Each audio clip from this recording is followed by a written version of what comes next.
Hello, friends, and welcome back to one of our Sunday classes. My name is Venerable Tarpa. Before we begin today's class, let's take a moment, as usual, to appreciate our handsome community gathered here today.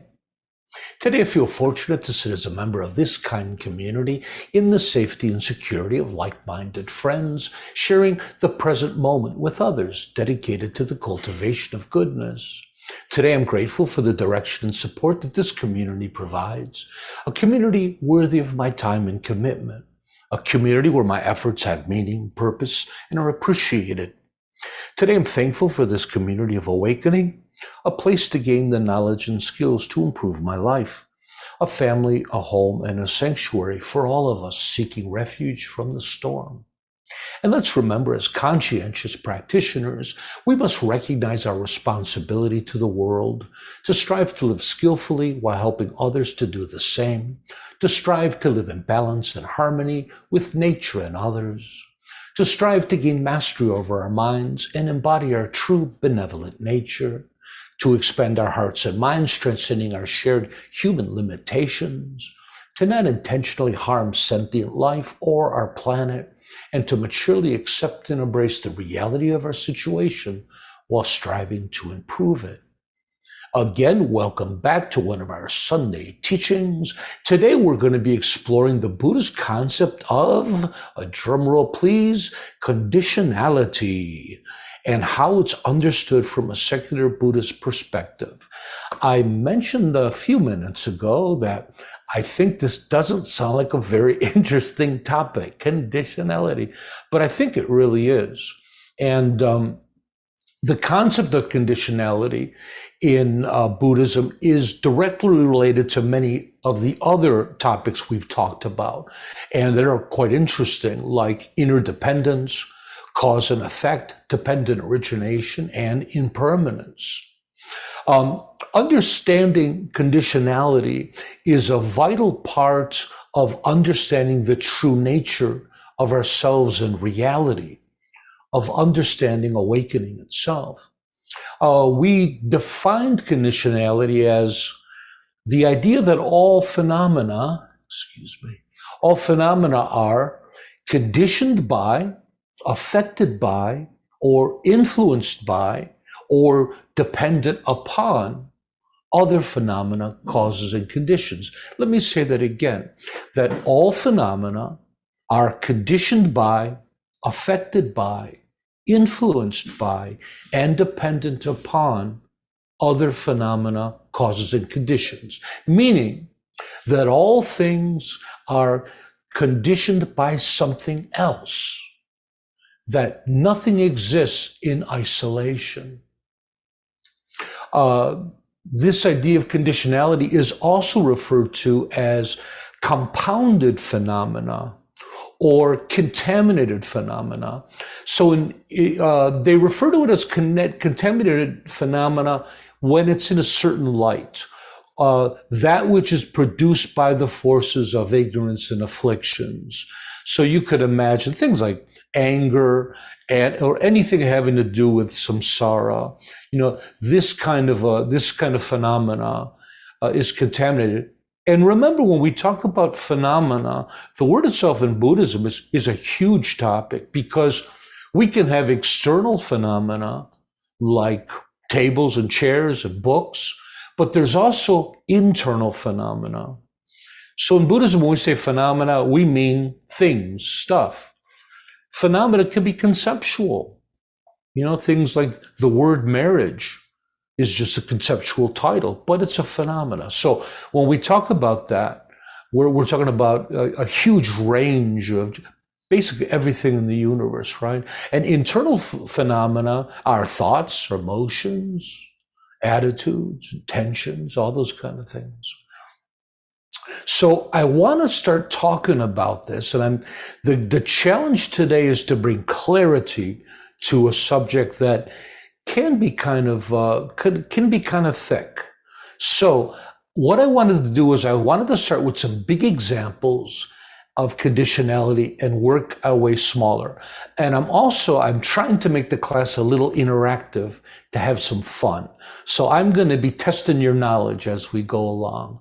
So let's start at the biggest level. Let's start at the universal level. Conditionality at the universal level basically means all the stuff in the universe, planets, black holes, stars, space, everything, all influence each other. Of course we know this, right? You get a meteorite flying through space, it hits a planet, that's going to cause a reaction. You have a star that goes supernova, it destroys all the planets. All of these things interact with each other. The universe itself is just a giant sea of things interacting, right? Everything spinning around the galaxy, gravitational seas. We have the Milky Way, everything. So that's pretty easy to understand, right? The universe is ruled by conditions, right? That all things influence all things. Okay, let's move a little smaller. So then we move on to maybe the next would be the idea of evolution and adaptation. So now we're coming back to Earth, right? And so when we look at the lives and survival of living things, this is all related to conditionality, because living things don't live in a vacuum. Again, they're conditioned and influenced by all the things in their environment, right? And other living things. And so, and how they react to those conditions changes the way they evolve. Some species may de-evolve and die off. Other species can become radically different over time, right? So this idea of conditionality, it changes all the things within the world, right? And so that's another aspect of it. Let's look at the systems of the world as an aspect of conditionality. So we have all these systems, the weather system, right? Weather from one part of the world drastically affects weather in other parts, especially temperature. Now, I'm not a meteorologist, I'm a monk, but from what I know, temperature has a lot to do with storms, right? So you have heat from the south coming up, and if the sea temperatures are also hot, these spin into like ferocious storms, and this affects the world drastically, as you can imagine. So you can see how weather is moving around the world, it's changing. We've all these fronts. Clearly, this is a form of conditionality as well, right? And now let's move to the human body itself. A great example of conditionality, how all the various parts of the body influence other parts. There is no one most important organ of the body. Let's say we pick one, we say the brain. No, the brain is the most important organ. But without a heart to pump blood, without lungs to pump oxygen, the brain doesn't do us any good at all. So the whole body is intertwined into this one independent, interrelated unit, very much in this web of conditionality. If you're having problems with your liver, guess what? That affects other parts of your body. Pretty easy to understand that, right? A virus gets in your body, that's going to change the way the whole body operates. Now, I think this one will probably make the whole concept become very clear. When we look at human beings, let's take an example of someone with an abusive childhood. So, can you understand how that experience, right, starts as an external experience and it's brought into an internal experience? You can understand how conditional that is, how a terrible experience like that, how that can influence every single aspect of your life, sometimes for your entire life, right? Or the opposite, having a remarkable caregiver, having someone that really changed your life, a grandmother, an uncle, a mother, a father, a teacher, right? You can see how that experience, that connection you made with that person, and how the ripple effect of that throughout your whole life can happen. This is the world of conditionality, right? So let's move a little smaller. Our sense perceptions, right? Our ears, our eyes, touch, smell, taste. These are conditioned as well, right? Taste is a great one. Taste is conditioned by your likes and dislikes, right? Your mental aspects, right? So, if you like certain foods, and when you taste it, we have a pleasant effect. If you don't, you have a completely different one. How about this? You go to Thailand. Now, if you're brought up in Thailand and you're walking down the street and you see a bunch of people eating insects from a cart, which I saw when I was in Thailand. Oh, I saw all these high school girls eating out of these brown paper bags, and they were really sharp dressed, and I thought they were eating popcorn or something. And I went up and looked at the cart because it looked pretty yummy, and I realized all the things in the cart were different types of insects, all fried insects.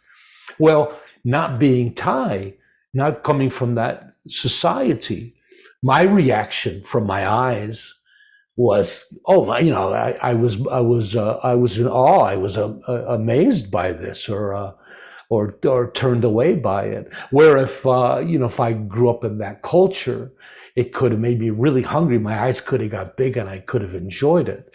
But this is an example at how even our senses, like our eyes, are plagued by this idea of conditionality. They're influenced by conditionality, by our experiences. Listening, right? Certain types of music. You love country music when it comes on. It puts a big smile on your face. You don't like country music. It comes on and you find it irritating. Even our senses are controlled by this conditionality. And this conditionality we're talking about now gets to the deepest levels. This is the conditionality that happens from our minds themselves, our view of reality, right? So, we've talked before that we never really see the world. We only interpret the world. Again, our sense perceptions are all influenced by our biases, by our likes and dislikes, by our hopes and fears. And so, again, when we see things that we like or what we don't like, we interpret it differently. And let alone that, the human senses can only see what they're capable of. The human eye can see the world in a certain way. Other animals, other birds and insects can see more color than we can. Some animals can see at night or infrared. And it's the same with all the senses. Of course, the smelling, dogs and other animals smell a whole world that we don't. So what we sense in our perception, what we see as reality, is only what the human senses can take in. So the question is, isn't it kind of weird, isn't it? Like, to think that you've never seen the world you live in. You've never really seen it. And then if you ever watch some of those science shows on how the eye works and things, you realize that even the eye is interpreting what it sees. I read one that asserted that we don't see 3D. We see in 2D, and the eye extrapolates and adds shadow to make things look 3D. Just amazing stuff. Nevertheless, we never really see the world. It's always an interpretation, right? So that interpretation, influences our whole view on reality itself. How about memory? Memory is a huge aspect of our conditioning, isn't it? An experience that comes to us, depending on our experience of that prior, we'll have different feelings about it. Yeah? Memory is a huge part of it. Maybe you had a bad experience in the past, maybe with a dog bit you. And now whenever you see dogs, a little fear comes up. That experience affects you. And then, of course, we have mental factors, which we talked about before here. We talked about mind and mental factors. Mental factors are the mental filters that we see the world through. Mental factors are our hopes, our fears, our beliefs, our judgments, our attitudes, all of this conceptuality, our social realm, our biases of any kind. They're all included in this mental factors. So mental factors are kind of like putting on a pair of green glasses, right? You're seeing the world, but you're seeing them through the green glasses. Everything looks green. This is how our perception works, and this is how mental factors work. You see the world through your biases, through your likes, through your dislikes, through your hopes, through your fears, through your beliefs, right? If you're different religions, actually see the world differently if you have an experience, right? So quite fascinating, right? Okay, now I have a test for you guys. How about if we had a new unexplained experience, right? Something you've never experienced before, it just confronts you. Would it have conditionality to it? Something you don't have memory about. So let's use an example. Let's say you're walking on the beach in North Carolina over by Karma's house. You're walking with Karma, and all of a sudden, something appears before you. Say it's like brightly colored dancing dust, and it's there in front of you, right in the air, and it's real. You see it, and it's right there. You've never seen anything like it before. You have no way to make sense of what it is. It's a fresh experience. Is this a conditioned experience? Is conditionality present, Miss Walmo?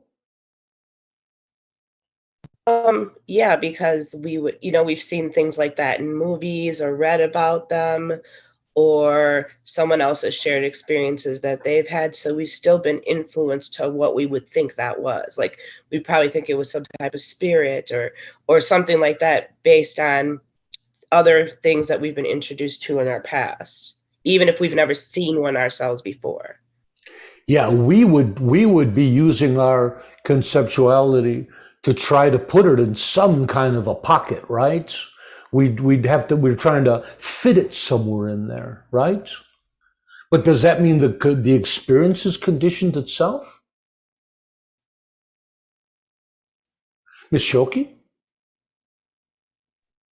I was just thinking about the bias, because you put it as we're on a beach, but then you didn't say it was like sand, you said it was like dust. So you're already seeing it through a bias before you've even taken what it is. Well, those are my words, but you could imagine the experience any way you want, and you could imagine the aberration any way you want. Okay. Whether it's a cloud or dust or sand, that's all irrelevant. We just want to get the idea of a new, fresh experience, unexplainable. No memory of it. Yeah. Anybody else? Sampo, you don't have a good guess. I was just thinking, I mean, we know that how the brain works with the synapses of the brain, and we know how, physiologically, we have the understanding of, or the concept of things. So if any of those are damaged and then repaired, say through a partial stroke, for example, you could actually have someone who experiences things for the first time. That's an interesting idea. But I would say, Sampo, even in those cases, I've seen some of the videos of that. Even in those cases, they tend to retain primal feelings and things. So even in this case, some people, when they see the aberration, at least you'd be a little bit startled, or you'd be in a sense of wonder or fear. I think everybody would have some kind of a primal effect. So the answer is no. We never see the world unconditionally. Some claim that a Buddha would, somebody of a really high level practitioner. Yeah. Thank you, Sampo. Yeah. Okay. So, anyways, it's true. Now, we also have very subtle conditionings that we might not think of. And one of the most prevalent that we talk all about in Buddhism is the cause of samsara, ignorance, right? And especially ignorance into our true nature.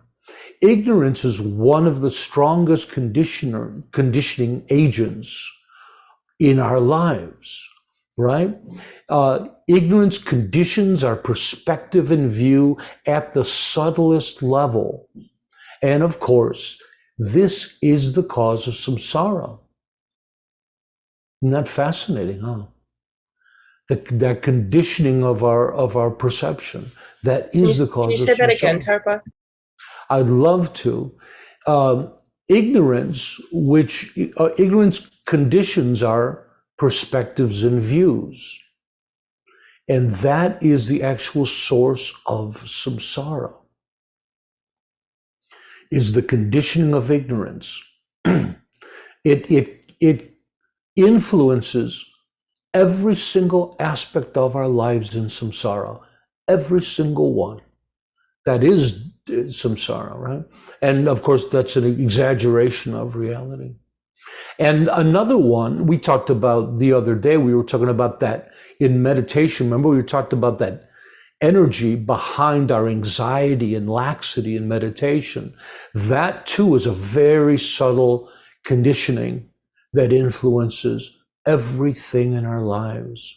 These subtle ones are intense because of how encompassing they are. Unless you're a gifted practitioner and you've transcended some of this, and of course, it's not a light switch. We do it, it's a spectrum. We do it slowly, gradually. But unless you've reached that, it remains conditioned. And so what's exciting is the Buddhist path is the only thing that I know that works at this. It works at learning how to at least recognize and work with this subtle conditioning that influences our lives. Interesting stuff. Are you guys bored out of your minds? Am I? Pema's awake, everybody. I must be doing okay. All right, my canary's alive. I'm going to keep going. Okay, let's get a little interaction going. Let's test your understanding. I've been doing all the talking. What are some of the forms of conditionality? What do you guys think? Now, I got a big list in front of me, so I'll be cheating if I tell them all. How about we just go around, everybody just share some forms of conditionality? I told you a bunch of them. What do you think? What things condition our existence? Mike. Well, at one level, we talked about external and internal. So, Do you have a pick? You can just yell them out. What do you got? Well, external is pretty much anything that we. No, but you got to pick one. It's no fun to say everything. We're asking for individual. I'll start. Likes and dislikes. Mike, you're next. About just the temperature. Thank you. Mm-hmm. Say again? Physical pain. Oh, good one. Memories. Memories. I'll try to think of a couple that aren't on my list. Self-image. That's a good one, isn't it? Mental anxiety, probably as well. Good one. Confidence. Vocation. Oh, very nice. Vocation. Actions. Actions. That's right. Reactions. Non-action. One, Yeah, that's right. worldview. View, that's right. That's a big Yeah, one, right? I was going to say our culture. That's right. That's right. Society, culture. Huge. That's such a, we're talking about what are the things that influence our lives? Family, Hmm? friends, Language. Language. language, enemies, diet. It's easy. Okay, there's a trick here that nobody's quite getting.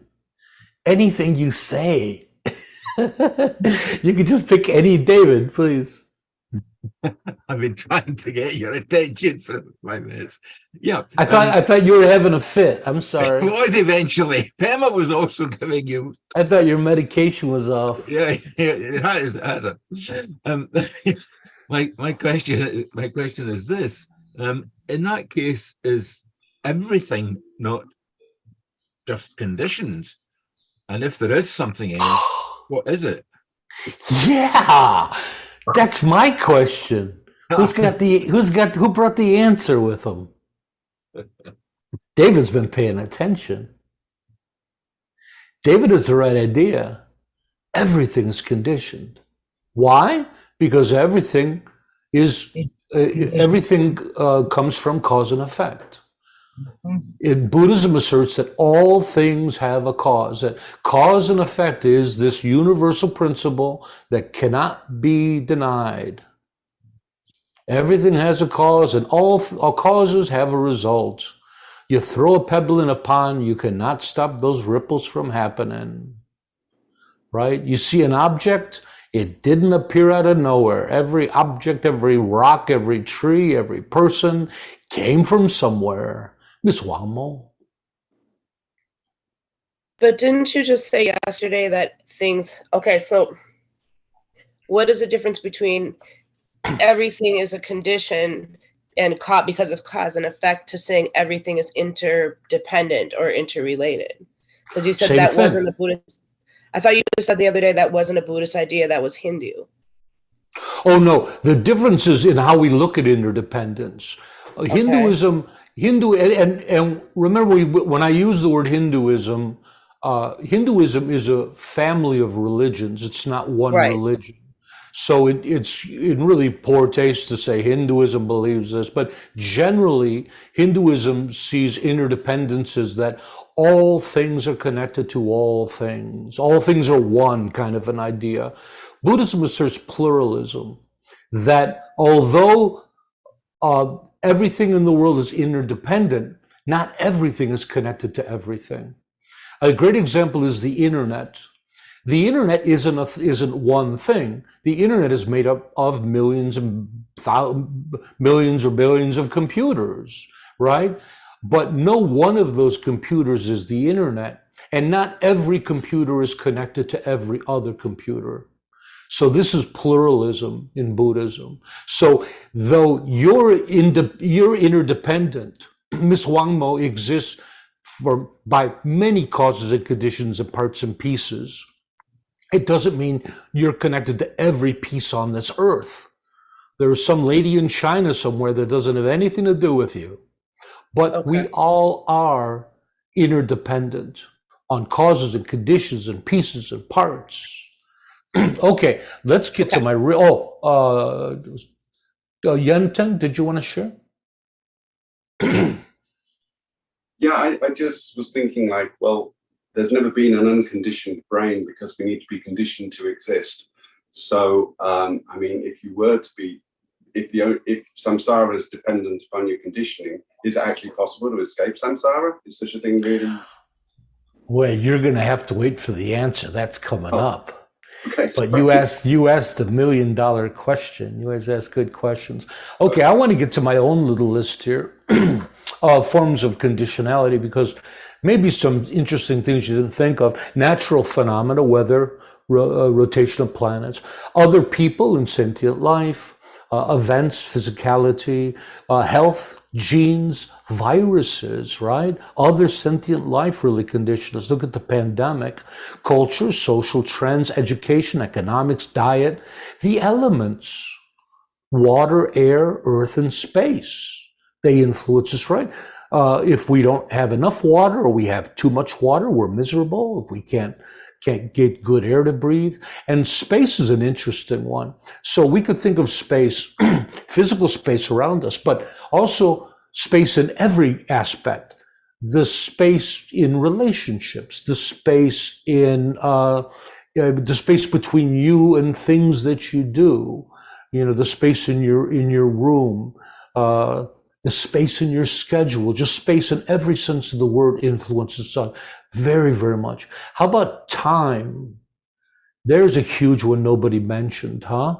Do you think we're influenced by time, let alone aging, right? How about, it said space already. Change and impermanence as a universal force or principle. Change affects us amazingly, does it? And impermanence affects us. All the things we love go away and are replaced by something else. The whole world of change is a huge, huge influence on us, maybe the most. And we mention memory and past experiences, but for human beings, the most interesting and probably most consequential is the mind itself. Our own minds condition ourselves. And we're talking about perceptions and evaluations and attitudes and biases. Because, of course, our mind creates our reality. Now, that sounds a little funny, but maybe it's better to say our minds create the interpretation of reality. But that is our reality. Reality for all of us is subjective. My reality is different than Yunten's reality. In my reality, I'm a handsome monk. In Yunten's, I don't know, I have a clue. Maybe I'm just a butt ugly monk. So anyways, our realities are unique. They're shared, right? And there's an objective reality, of course. There's no doubt about it. We're all sitting here on this planet. But the objective reality is a very small part of our reality. Most of our reality is more internal. It's what we think about the world. It's how we fit into the world. And that's very subjective. That's very personal. So when we talk about conditionality, your mind is the greatest conditioner of all. Now, the good news is you can develop some control over that. There's part of your answer, Yunten. Okay, so now let's look at that.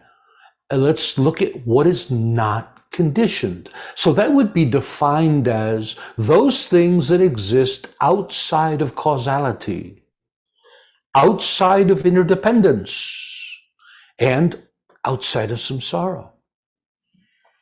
That sounds pretty tough, doesn't it? Existing outside of causality, outside of interdependence, and outside of samsara.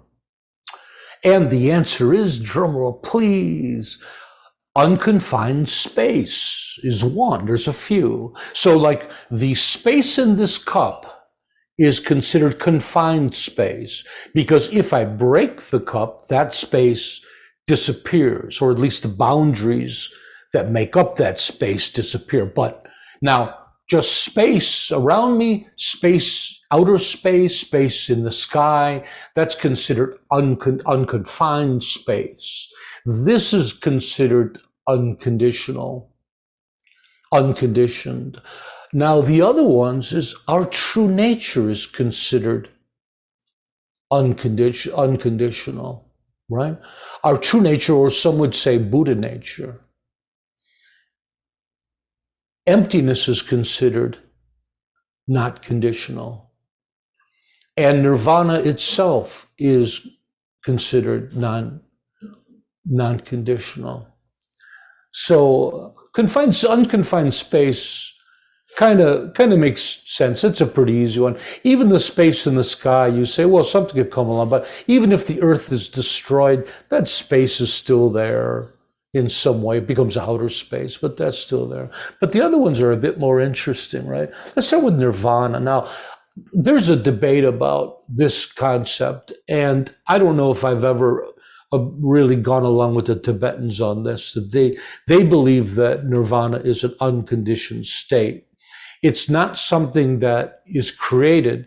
It's something that, by losing all your afflictions and limitations and purifying yourself, it's just there waiting for you, right? It's not something you create. It's something that exists. You just have to uncover it and recognize it. It's something to be revealed. So attainment of nirvana is just nirvana being revealed to you.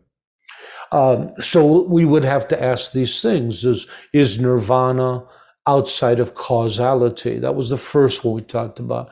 Is nirvana outside of interdependence? And clearly nirvana is outside of samsara. Now, my debate has, and the Tibetans hate it when I debate this with them, but my thought is some of it really is about your definition of samsara and nirvana. According to the Dalai Lama, and I like his definition very much, he looks at nirvana and samsara as mental states. Samsara is neurotic mental state, and nirvana as a purified mental state, which is freed of our afflictions and limitations. Now, if that's the case, nirvana seems to be conditional, doesn't it? Isn't it dependent on a mind? If it's a mental state, first it's dependent on a mind. And then the idea that none of us can just access it without any effort also implies that something needs to be done to reach it, right? It's like, oh no, it's just there, you just have to get to it. But no, nobody's just sitting around waiting and it happens. We have to work really hard to get to it. So isn't that effort? Isn't that also? I don't have an answer, by the way. People really debate. I think it's just a philosophical one, and I don't think it's an important one, to be honest with you. I think what's important is being able to achieve it. But back to your question, Yunten, Buddhism asserts that Buddhas, or the mind of a Buddha, is unconditional. Now, a Buddha living on this earth, even if he's reached full enlightenment, is still conditional, of course. He still has a mind and body. But the idea of full enlightenment, which is called parinirvana, at the death of the Buddha, when the Buddha casts away his body and common conventional mind, somehow, he doesn't die. He exists and he's not reborn. That state is supposed to be unconditional. Now, I'm afraid I don't have any personal experience of that state, though I am anticipating it in 20 years. But that's just an open debate. And to be honest, I don't think that that's so important. What is important is understanding the nature of reality. What's important is understanding how you work, how your life works, right? And that's what's important about conditionality, all right? Just like realizing cause and effect, that all things that arise from causes, all things that have causes produce, all causes produce results. And of course, that's the framework of karma, right? And karma is the momentum that we build in our lives. I like to think of karma like that. All the connections you make, all the people you connect with, all the work you've done, all the merit you've gained, all of it has a momentum, right? Because all causes have results. When you're a Dharma practitioner and you're working hard and you're practicing, that has a result. Uh-oh, my canary's looking sleepy. Oh, I better get you guys going here. Yeah, great insight meditation topic for sure. But yeah, when you start to realize that karma is just this momentum of life. And so no matter what you do, things just don't stop. They carry over. And so you can build this momentum. You can build this momentum to be a virtuous momentum or be a problematic, neurotic momentum, right? Okay, I got to keep my canary awake. So I'm going to get to the concluding part of this. Does anybody have any questions so far? Yes. Oh, Chantal, please. If I have an unconditioned state, does that mean that state is the same as everybody else's? I mean, if I don't have any conceptions, any systems of thinking, and I sort of strip away all of that, do I then look like everybody else in that state, or everybody else's unconditioned state? Well, everybody else is conditioned to begin with. So if you're like, well, if you're hanging around with a bunch of unconditioned people, which I think is at every Starbucks, I think they're just loaded with unconditioned people. That's a really fascinating question, right? And I guess this comes back to the question that they often say that Buddhists don't have karma. Some Tibetans will say that they're beyond karma, good or bad. It's just that whole world's beyond them. And maybe it relates to the idea that if you're beyond conditionality. But they also state that Buddhists still have their own unique subjective reality. A Buddha still has a unique personality. So it seems like there's some kind of conditionality there. But, that's a question for a much smarter monk, Miss Chantal. I know it's hard to believe. Miss Pema. Okay, there were some messages that we kind of missed. So, Sure. All right. So your job is to just read the questions and just anything you think is pertinent, because everybody can read the chats themselves. They kind of bog us down. I'll let you read through those. I'm going to continue. Any other questions? Oh, we're doing good. Okay. Yeah, we'll get to those, Miss Pamela. So our problem is that we mistakenly view ourselves in the world in a static way, in a kind of two-dimensional way. And here, the Buddha is pointing out the correct 3 or 4-dimensional view of reality, the expanded dimension of reality itself. The concept of conditionality asserts that all things arise, exist, and are constantly shaped by other phenomena, causes, and conditions.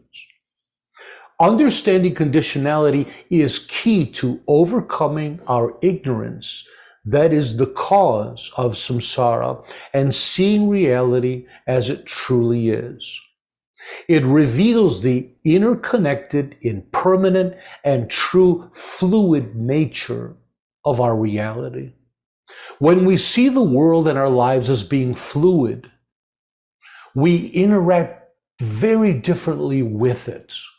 For we see our problems and challenges as being equally fluid and not so substantial. This helps us to let go of grasping at life, at every moment experience hope and fear. It helps us to embrace uncertainty and the mystery and wonder of our existence. Understood correctly, conditionality shows us a world that is much more alive than we see it. Understanding our lives and our reality as flowing streams or dynamic processes, and learning how to sit back and observe your life from an objective distance. To understand conditionality is to understand the nature of reality. And I got a couple memes for everybody to keep my canary awake. These are a couple great ones. Here's one by the Buddha. All conditioned things are impermanent. When one sees it with wisdom, one turns away from suffering. So this implies that when you see the nature of reality, that all things are arising from causes and conditions, all things are constantly influencing each other and passing away, all of them being impermanent, you stop fixating and grasping at things. And again, you learn how to just have some distance and look at life from a little bit of a distance. And also, you see all that drama as just being way too much effort, watching everybody do it all, and you just want to turn away from all of that suffering. Our next quote by Ajahn Chah is, "The nature of reality is conditionality. Everything arises in dependence on something else." And I would add, everything arises, exists, and is continuously influenced by other things. I'll post those memes on our social media. What do you guys think? Any questions, comments? Ms. Pema, anything you want to share? Does this seem beneficial to anybody? Are you guys, anybody thinking, yeah, this is going to come in handy at work tomorrow? What do you think, Pema, at the grocery store? Is this going to come in handy, conditionality? Conditionalities and everything, so. Everything. Yeah. You know how it can help you? To just realize that everything's going around, like, see problems that come up, you get a customer that's rude. You just realize that it's all just fleeting. There are just waves coming in and out. It's almost all like a dream, right? Things are important, no doubt about it, but not as important as sometimes we think they are. Remember that samsara is an exaggeration of reality. We exaggerate the importance of life. Absolutely true that life is important, our care or compassion for others, but we exaggerate that into everything is critical and everything is a crisis, right? So Buddhists learn how to be patient, to just calm down, to be patient, to watch the world a little bit. We become watchers and listeners, right? And stop exaggerating the importance. Everything is immediate. You have to have it right now. Like my new phone, I'm waiting for Amazon to deliver. But that's the problem. We just see life just so immediate and so critical. So when you realize that everything's influencing everything, it's just a beautiful ocean of phenomena, you learn to relax a little bit. Miss Sarah? I think that it's helped me understand that if I want to make changes in my life, it's conditional on some other changes. And if I want to be a more relaxed individual, then I need to do these certain things that are going to help me get there. So it's conditional on my practice, so I just really think it's everything. Conditionality is pretty much everything. I mean, for me anyway. Boy, I wish I'd talked to you before I wrote my teaching. That's brilliant. That's exactly right. So we could say the holistic, right? This idea that all things work off of each other. Yeah, if you want to be a healthy person, it's never one thing, is it? Your diet helps your exercise helps your diet, you're this, you're that. You're exactly right. You start to see the world holistically, that everything is in dependence, and hopefully it'll make us take care of the world a little bit better, right? That's a big one, isn't it? Yeah, that's going to be important. So. It's going to be important in the next few years, I think. Anybody else? The planet we live on, it could be important. Tashi? Yeah, definitely. Also, I mean, just knowing this, and my thing is, how do I convey this to other people? How can I bring this to other people? You play my recording to them. I send it out. You email it to all your to all your friends. If I could just tie them in a chair and make them watch, because I'm like, you should see this. This is some good stuff, and The Buddhas can't wash away sin with water. They can't heal with their hands. The Buddhas can only teach the nature of reality. Right? But And but that's your wait 1 second. The Buddha's Buddhism is dedicated to teaching the nature of reality. That's what Buddhism does. So that's what we're doing. So when you say, how do I convey that towards others? We teach Buddhism. Buddhism is focused singularly on this subject. Miss Sarah? no, I was just gonna add that to convey that to others, they watch you. Your actions show others, wow, and how did you get there? Someone might say, how did you get there? How did you get so calm? You're not the same person I used to know, or what have you. So I think that how we present ourselves and practice and work on things internally shows up externally, and others can see it. To live as an example towards others. Mm-hmm. Beautifully said. And how do we do that? It's when people see that we're calm and that we're not overreacting to things, when we're patient. And then you tell them, oh, it's because I see everything as fluid. And then they lock you up in a straitjacket, thinking you're crazy. They'll up everybody's medications. Sampo, please. Well, just thinking about what you're saying about the planet, and then thinking about conditionality, and thinking that we need to look after ourselves first to be able to look after the planet. And it then brought into my mind last night the Buddha Passion. There was a part in one of the acts where the daughter of the emperor wants to, somebody's dying, giving birth, dying, need arms and eyes, and she wants to give away her eyes and her arms. And it goes because she has the heart of the Buddha. Yeah. Yeah.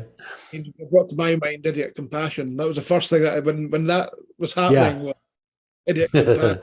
But also in terms of conditionality, if you give away too much to one thing, then you don't have anything for anything else. I really drove my teacher crazy that when we were studying that story that the Bodhisattva decides to give his eyes away to a blind person, and everybody said, oh, how compassionate. And I said, yeah, but if he was smart, why wouldn't he just give one eye away? Then you could both see, right? Oh, my teacher just about threw me out of class. I mean, apparently in that, it was the fact that she had the heart of the Buddha, and that was enough. But, when we look at this from the conditionality point of view, I'm thinking you can't give too much to one thing. That's right. Be able to, yeah. Well said. Well said. Yeah, but it's you can start to see. I hope I conveyed the importance of sometimes such a cerebral topic, right? I tried to breathe some life into it, and to really show everybody how it's important. But just let it creep in. It's just these are deep subjects that we study in Buddhism. The same with dependent origination. You study it, or I like to just call it interdependence. You study it, but then you're like, well, what do I do tomorrow with that, right? But they creep in, and you just start to see the world a little different. But hopefully what happens is you start to create a little objective distance again, that everything in the world is real, but we kind of exaggerate that. And the Buddha said, things aren't as real as you really think they are. They're like a flash of light. They're like bubbles on water. And the point is, he's never saying things aren't real. He's just saying that we see them like that, where things are more ethereal like than they are. Like a cloud is real, but it's ethereal. It's not as substantial as a mountain. And just so the Buddha says, life itself is a bit more ethereal than you think it is. Everything's dependent on everything else. And they say that with Buddha's eyes, they can see the moment-to-moment change of all objects. I thought that was fascinating, huh? Even like a static, like a mug, a Buddha can sit here and see it decay. And so they evidently have that power. I'm a little disturbed that I haven't gotten that one yet on my list of miraculous powers that I have. Yeah, like how much time to give myself to use the bathroom before I leave. I have amazing powers. Oh, I recorded that bad joke. Hey, nevertheless, Hope you enjoyed it. Hope you enjoyed the teachings. It was really fun sharing it with everybody, and I think I was fairly successful at breathing some life into it. I'll post the memes on our social media. And with that said, let's end today's class with our altruistic affirmation. May all be healthy, may all be prosperous, may all be well, may all be present, free of past regret and future worry, may all abide in constant appreciation, which is a source of great joy and contentment. May all realize their true nature and the true nature of reality, which is awakening. Thanks everybody for coming. Once again, remember that the SBT community was created for one purpose and one purpose only, to support you, the practitioner. Go have yourselves a great Sunday, everybody. Good to see you. You too, Tarpa. Thank Thank you. you. Bye, Nice everyone. Bye. Really Thanks, good. Tarpa. Bye. Bye, thank you. See ya. See you in a week. See you in a week. Bye. Bye-bye.